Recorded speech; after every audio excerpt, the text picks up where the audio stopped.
Hi hello friends, welcome back to Sana Pandi channel. பார்லருக்கு போகாமல் நம்ம வீட்டில் இருந்தபடியே ஹேருக்கு வந்து ஒரு கெரட்டின் ட்ரீட்மெண்ட் வந்து கொடுக்கலாம். அதுவும் வெறும் வீட்டில் இருக்க ஐட்டம்ஸ் வச்சே. ஸோ அது எப்படின்னு சொல்லி நம்ம வீடியோவில் பார்க்கலாம். ஒரு கடாய் நல்லா ஹீட் பண்ணிவிட்டு 2 கப் அளவு தண்ணி எடுத்துக்கோங்க. அதில் வந்து 15லேருந்து 20 வெண்டைக்காய் வந்து குட்டி குட்டியாக கட் பண்ணதை வந்து நம்ம போட்டுக்கலாம். இப்போ இதை வந்து பார்த்திங்கன்னா நம்ம பாயில் பண்ண போகிறோம். பாயிலிங் வந்து நமக்கு மினிமம் வந்து 10 மினிட்ஸ் பண்ணணும். அதே மாதிரி எவ்ரி ரெகுலர் இன்டர்வல்ஸ் வந்து நம்ம வந்து அதை கிளறி விட்டுட்டே இருக்கணும். ஏன்னா அது ஒரே இடத்துல வந்து தங்கிற மாதிரி இருக்கும். யூஸ்வலாக நமக்கு வெண்டைக்காய் வந்து ஜெல் மாதிரி இருக்கும் நார்மலாக நம்ம கட் பண்ணும் போதே. ஸோ இப்போ வந்து பார்த்தீங்கன்னா இது வந்து நம்ம பாயில் பண்ணும்போது அந்த ஜெல் வந்து நமக்கு நல்லாவே பார்க்கலாம். நமக்கு ஸ்டார்டிங்கில் வந்து ரொம்ப லிக்விடாக இருக்க மாதிரி ஃபீல் ஆகும். இதுவே நான் சொல்கிற மாதிரி நீங்கள் ஒரு 10 மினிட்ஸ்லாம் நல்லா பாயில் பண்ணும்போது செம்மையாக ஒரு திக்கான ஜெல் மாதிரி கிடைக்கும். ஸோ அதுதான் வந்து இதுக்கு பர்ஃபெக்ட் டைம். நம்ம அப்போ வந்து ஸ்டவ்வை வந்து ஆஃப் பண்ணிடலாம். அதே மாதிரி இது ஃபுல்லாக வந்து நம்ம ரொம்ப ரொம்ப லோ ஃப்ளேமில் தான் வச்சுருக்கணும். நீங்கள் ஹை ஸ்பீடில் வந்து வைக்கக்கூடாது.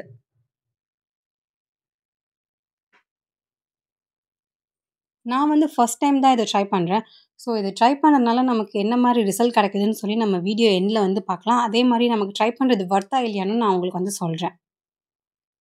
ஒரு 5 நிமிஷத்துக்கு வந்து பார்த்தீங்கன்னா நமக்கு இந்த அளவுக்கு திக்னஸ் வந்திருக்கும். இதுவே நம்ம 10 மினிட்ஸ் பார்க்கும்போது செம்ம திக்காக இருக்கும். நம்ம அது கரண்டியில் எடுத்தோம்னா வந்து பார்த்தீங்கன்னா அது விழறதுக்கே நமக்கு டைம் ஆகும். ஸோ அதுதான் வந்து கரெக்ட் டைம். ஸோ நான் வந்து ஆஃப் பண்ணிக்கிறேன். ஆஃப் பண்ணிவிட்டு இதை வந்து நம்ம ரூம் டெம்பரேச்சரில் வச்சு ஆற வைக்கலாம். ஆற வச்சதுக்கப்புறமா நம்ம மிக்சியில் ட்ரான்ஸ்ஃபர் பண்ணிவிட்டு நல்லா பிளெண்ட் பண்ணி எடுத்துக்கலாம். இப்போ நான் பிளெண்ட் பண்ணதுக்கப்புறமா உங்களுக்கு காட்டுறேன். ஸோ பிளெண்ட் பண்ணதுக்கப்புறமா வந்து பார்த்திங்கன்னா இந்த மாதிரி தான் இருக்கும். இதை வந்து நம்ம ஒரு துணியை போட்டு நான் வந்து பழைய வேஷ்டியை வந்து கட் பண்ணி எடுத்திருக்கேன். ஸோ உங்ககிட்ட நீங்கள் என்ன கிளாத் இருந்தாலுமே அதை போட்டு இது மாதிரி நல்லா கையில் வச்சு புழிஞ்சு எடுத்துக்கலாம். நம்ம ஆல்ரெடி நல்லா பிளெண்ட் பண்ணியாச்சு. அதை எடுத்து அப்படியே ஹேரில் அப்ளை பண்ணலான்னு மட்டும் நினச்சிடாதீங்க. ஏன்னா நீங்கள் இதை நல்லா புழிஞ்சதுக்கப்புறமா அந்த துணியை எடுத்து பார்த்தீங்கன்னா உங்களுக்கு அதில் நல்லா திட்டு திட்டாக இருக்கும். ஸோ இதெல்லாம் நமக்கு ஹேரில் வந்து இருந்துச்சுன்னா ரொம்பவே கஷ்டமாயிடும் அதை போக வைக்கிறதுக்கெலாம். ஸோ முடிஞ்ச அளவுக்கு நீங்கள் நல்லா வடிகட்டி எடுத்துக்கோங்க. நீங்கள் நார்மலாக நம்ம காஃபி வடிகட்டுறதுலோ இல்லை தேங்காய் பால் வடிகட்டுறதுலாம் நீங்கள் யூஸ் பண்ணிங்கன்னா அந்தளவுக்கு உங்களுக்கு வந்து ஃபில்டர் ஆகாது. நான் இப்போ காட்டுற மாதிரி பண்ணால் தான் உங்களுக்கு பெஸ்ட் மெத்தடாக இருக்கும். அதுக்கப்புறம் 1 டேபிள் ஸ்பூன் அளவுக்கு கார்ன்ஃப்ளவர் மாவு வந்து பார்த்தீங்கன்னா நல்லா கரைச்சி எடுத்துக்கிறேன். நீங்கள் அந்த மாவு அப்படியே நீங்கள் டைரெக்டாக போட்டிங்கன்னா உங்களுக்கு அங்கங்கே கட்டி கட்டி ஆகிடும். ஸோ பெட்டர் நீங்கள் வந்து நல்லா கரைச்சிட்டு இதை வந்து நம்ம இப்போ ஆட் பண்ணி நல்லா மிக்ஸ் பண்ணிக்கலாம். மிக்ஸ் பண்ணும்போது பார்த்தீங்கன்னா எந்த இடத்துலையுமே நமக்கு ஒரே இடத்துல தேங்கி இல்லாத மாதிரி பார்த்துக்கோங்க. அதுக்கப்புறம் இதை வந்து நம்ம ஒரு 5 to 10 மினிட்ஸ் வரைக்கும் திருப்பி நம்ம பாயில் பண்ண போகிறோம். பட் நம்ம ஃபஸ்ட்டு பாயில் பண்ணும்போது கூட ஒரு 2 மினிட்ஸ் ஒன்ஸ் நம்ம கிளறி விட்டால் போதும். பட் நம்ம இதை பாயில் பண்ணும்போது அந்த மாதிரிலாம் கேப் விட்டுறாதீங்க. ஏன்னா அடியில் வந்து உங்களுக்கு ஃபுல்லாக கட்டியாக மாதிரி வந்துடும். ஸோ நீங்கள் வந்து இந்த 5 மினிட்ஸ் ஃபுல்லாகவே வந்து நல்லா கிளறிட்டே தான் இருக்கணும்.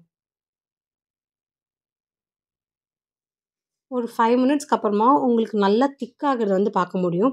அதே மாதிரி இதுவுமே நீங்கள் வந்து லோ ஃப்ளேமில் தான் வைக்கணும். மீடியமாவோ இல்லை ஹை ஃப்ளேம்லேயும் வைக்கக்கூடாது.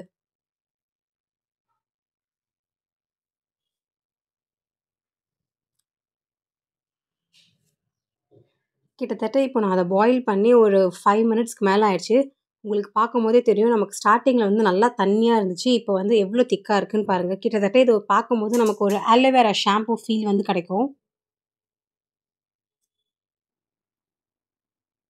நீங்கள் 10 மினிட்ஸ் 15 மினிட்ஸ்லாம் வச்சிங்கன்னா ரொம்ப திக்காயிடும். பட் இதுதான் வந்து பார்த்தீங்கன்னா உங்களுக்கு கரெக்ட் கன்சிஸ்டன்சி. மீடியம் ஹீட்டாக இருக்கும் பார்த்தீங்களா? ஸோ நம்மளால் கையில் தொட முடியும்ல, அந்த மாதிரி இருக்கும்போதே நம்ம வந்து ஹேரில் அப்ளை பண்ணிக்கலாம். இப்போ உங்களுக்கு வந்து ரொம்ப ட்ரை ஹேர் இருந்துச்சுன்னா நீங்கள் 2 டேபிள் ஸ்பூன் அளவுக்கு தேங்காய் எண்ணெய் எடுத்துக்கோங்க. உங்ககிட்ட தேங்காய் இல்லைன்னா நீங்கள் ஆல்மண்ட் ஆயிலுமே எடுத்துக்கலாம். இல்லை ஜொஜோபா ஆயிலுமே எடுத்துக்கலாம். இது மாதிரி நல்லா பீட் பண்ணிட்டீங்கன்னா உங்களுக்கு வந்து ஆயில் ஒரே இடத்துல வந்து இருக்காது. அப்ளை பண்ணுறதுக்கு முன்னாடி என்னோடய ஹேர் வந்து எப்படி இருக்குன்னு நான் இப்போ வந்து உங்களுக்கு காட்டுறேன். கிட்டத்தட்ட நான் ஹேர் வாஷ் பண்ணி ஒரு 3 டேஸ் இருக்கும். ஸோ இது வந்து நான் இப்போது டைரெக்டாகவே என்னோடய ஹேரில் வந்து அப்ளை பண்ண போகிறேன். அப்ளை பண்ணுறதுக்கு முன்னாடி நம்ம வந்து சிக்கல்லாம் இல்லாமல் இருக்கணும். அதே மாதிரி நீங்கள் 2ஆக வகுடு எடுத்துக்கோங்க. அதே மாதிரி நம்ம ஸ்ட்ரெயிட் வகுடு வந்து எடுத்துக்கலாம். ஏன்னா நம்ம ஒரே இடத்துல வந்து அப்ளை பண்ணாமல் இருக்கிறதுக்குனா நம்ம ஸ்ட்ரெயிட் வகுடு எடுத்தால் தான் கரெக்டாக இருக்கும். ஏன்னா ஒவ்வொரு பார்ட்டாக வந்து நம்ம ஹேரில் அப்ளை பண்ண போகிறோம். ஒரு சில பேர் வந்து இதில என்ன சொன்னாங்கன்னா, இது வந்து நமக்கு ஸ்ட்ரெய்ட்னிங் பண்ணுறதுக்கு வந்து ஹெல்ப் பண்ணுன்னு சொல்லியிருந்தாங்க. பட் எனக்கு வந்து இது ஸ்ட்ரெய்ட்னிங் எஃபெக்ட் வந்து கிடைக்கல. நான் அத வந்து ஸ்டார்ட்டிங்லேயே உங்களுக்கு சொல்லிடுறேன். நான் ரீசென்ட்டா ஹேர் கட் பண்ணனால கொஞ்சம் பவுன்சி லுக் வந்து இருக்கு. நான் இத வந்து ஹேர்ல அப்ளை பண்ணும்போது, கிட்டத்தட்ட எல்லா இடத்துலயுமே சேர்ந்து அப்ளை பண்ணதுக்கே எனக்கு 15 மினிட்ஸ் கிட்ட ஆச்சு. ஏன்னா, நான் ஒவ்வொரு இடமே வந்து பார்த்தீங்கன்னா, இது மாரி கொஞ்சம் கொஞ்சமா எடுத்து ஸ்ட்ரெய்ட்டா வந்து பண்ணிக்கிட்டேன். நம்ம கண்டிஷனர்லாம் அப்ளை பண்ணும்போது எப்படி நம்ம ஸ்ட்ரெய்ட்டா வந்து மசாஜ் பண்ணிட்டே இருப்போமோ ஹேருக்கு வந்து, அதே மாரி தான் நான் வந்து பண்ணிட்டுருந்தேன். ஏன்னா, இது சீக்கிரமா அப்ளை பண்ணோம்னா நமக்கு வேலைக்கு ஆகாது. இந்த பேக் வந்து நம்ம குறைஞ்சது 30 மினிட்ஸ்லேருந்து மேக்ஸிமம் 2 ஹவர்ஸ் வந்து வரைக்கும் வச்சுக்கலாம். எனக்கு வந்து பார்த்தீங்கன்னா, நார்மலாவே சட்டுன்னு கோல்டு புடிச்சிரும். அதனால நான் 30 மினிட்ஸ் வச்சிருந்ததே எனக்கு போதுமானது. உங்களுக்கு அந்த கோல்டு ப்ராப்ளம்லாம் இல்லன்னா, நீங்க 2 ஹவர்ஸ் வரைக்குமே வச்சிருக்கலாம். நீங்க இந்த பேக்க ஃபுல்லா அப்ளை பண்ணிட்டு, நல்லா டவல் போட்டும் நீங்க கேப் மாரி வச்சுக்கலாம். இல்லன்னா, நீங்க ஜஸ்ட் ஒரு கிளிப் குத்தியுமே வச்சுக்கலாம். நீங்க அப்ளை பண்ணதுக்கு அப்புறமா கிட்டத்தட்ட ஒரு சட விழுந்த மாரி ஒரு ஃபீல் வரும் நல்லா திக்கா. அதே மாரி நமக்கு ஸ்கேல்ப் ஃபுல்லா அப்ளை பண்ணணும்னு அவசியம் கிடையாது. நமக்கு அந்த ஸ்டார்ட்டிங் இதுலேருந்து அப்படியே கீழ கொண்டு வந்து அந்த வெடிப்புலாம் இருக்கும் பார்த்தீங்களா ஹேர்ல, ஸ்பிளிட் எண்ட்ஸ். ஸோ அந்த இடத்து வரைக்குமே நல்லா நம்ம அப்ளை பண்ணிக்கலாம். மோஸ்ட்டா ஸ்பிளிட் எண்ட்ஸ்லாம் வந்து பார்த்தீங்கன்னா, ரொம்ப வறண்டு போய் இருக்கும்ல. இது அப்ளை பண்ணும்போது நல்லா ஒரு ஸ்மூத்தி டெக்ஸ்சர் வந்து கிடைக்கும். ஸோ இந்த இடத்துல வந்து நீங்க அப்ளை பண்ண மட்டும் மறந்துறாதீங்க. ஏன்னா இதுதான் வந்து பார்த்தீங்கன்னா, நம்மளோட ஹேரோட லுக்கே வந்து கெடுக்கும். நல்லா பொறுமையா டைம் எடுத்து ஒரு ஒரு இடமா வந்து நம்ம ஃபுல்லா அப்ளை பண்ணி எடுத்துக்கலாம். இத நம்ம வந்து வாஷ் பண்ணும்போது, நார்மல் ரூம் டெம்பரேச்சர்ல இருக்க வாட்டர் வச்சு தான் வாஷ் பண்ணணும். அது மட்டும் இல்லாம நீங்க எந்த விதமான ஷாம்புமே இதில வந்து யூஸ் பண்ணக்கூடாது. ஷாம்பு இல்லாம உங்களுக்கு கொஞ்சம் கஷ்டமா தான் இருக்கும். பட் நீங்க வந்து ஷாம்பு போட்டீங்கன்னா, இதோட எஃபெக்ட் வந்து உங்களுக்கு சுத்தமா கிடைக்காது. ஸோ நீங்க வந்து ஷாம்பு கம்ப்ளீட்டா அவாய்ட் பண்ணிடுங்க. நார்மல் வாட்டர் வச்சு நம்ம வாஷ் பண்ணி எடுத்துட்டாலே போதும். ஸோ நான் ஃபுல் ஹேருமே வந்து பார்த்தீங்கன்னா, நல்லா அப்ளை பண்ணிட்டேன். இப்போ வந்து ஒரு 30 மினிட்ஸ் வரைக்கும் நான் வெயிட் பண்ண போறேன். இந்த கேப்ல வந்து என்னோட ஃபேஸ்க்கு வந்து நான் கேரட் ஆயில் வந்து போட்டு மசாஜும் பண்ணிக்கிறேன். உங்களுக்கு கேரட் ஆயில் எப்படி மேக் பண்ணுறதுன்னு தெரியலனா, நம்ம சேனல்ல வந்து நான் ப்ரீவியஸ் வீடியோ வந்து போட்டிருந்தேன். நீங்க ஸோ அத வந்து பார்த்தீங்கன்னா, உங்களுக்கு ஒரு ஐடியா கிடைக்கும்.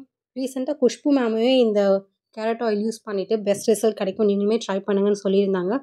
ஸோ மறக்காம நீங்க வந்து அந்த வீடியோ செக் அவுட் பண்ணி பாருங்க. கிட்டத்தட்ட ஒரு 30 மினிட்ஸ் ஆயிடுச்சு. நான் வந்து ஹேர் வாஷ் பண்ணி எடுத்துட்டேன். நீங்க ஹேர் வாஷ் பண்ணதுக்கு அப்புறமா, ப்ளோ ட்ரைலாம் எதுவுமே பண்ணக்கூடாது. நார்மலா நம்ம ஃபேன் காத்துலயே வந்து காயட்டும். உங்களுக்கு பார்க்கும்போதே தெரியும். நல்லா ஒரு சில்கி ஸ்மூத்தா வந்து இருக்கு. ஆனா, எனக்கு வந்து அந்த ஸ்ட்ரெய்ட்னிங் வந்து கிடைக்கல. நான் உங்களுக்கு ப்ரீவியஸாவே சொல்லியிருந்த வீடியோல, இது வந்து நெறைய பேர் வந்து ஸ்ட்ரெய்ட்டன் ஆகும்லாம் சொல்லி போட்டிருந்தாங்க. ஆனா, எனக்கு ஸ்ட்ரெய்ட்டன்லாம் ஆகல. ஆனா, இதோட டெக்ஸ்சர் வந்து எனக்கு ரொம்ப புடிச்சிருந்துச்சு. செம்ம சாஃப்ட்டா இருந்துச்சு. யூசுவலா என்னோட ஹேர் வந்து இந்த அளவுக்கு சாஃப்ட்னஸ் வந்து இருக்காது. Okay friends. நீங்களும் வீட்ல கண்டிப்பா ட்ரை பண்ணுங்க. ட்ரை பண்ணிட்டு உங்களுக்கு என்ன ரிசல்ட் கிடைக்குதுன்னு சொல்லிட்டு நம்ம கமெண்ட்ல வந்து சொல்லுங்க. பார்க்குற எல்லாருக்குமே ரொம்ப யூஸ்ஃபுல்லா இருக்கும். நான் உங்கள நெக்ஸ்ட் வீடியோல வந்து மீட் பண்றேன். Until then it's bye from Sana Pandi.